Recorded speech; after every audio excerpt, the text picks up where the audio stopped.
Ah, but what do we call? Ma who say? Omo di ko Ghana ska wo mpa we no.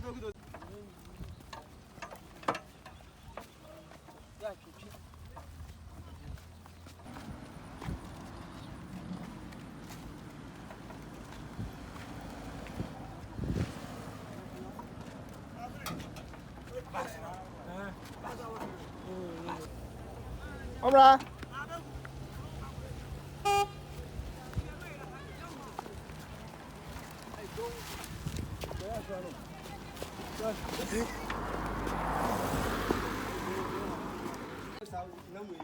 Omo ye ho adwuma ofie.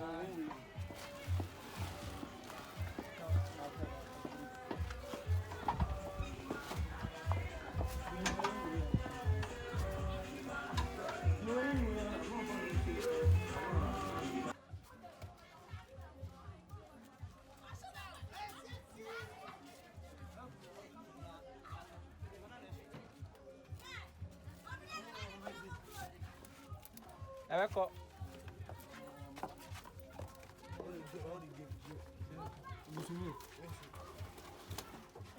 Hey. Of where fit.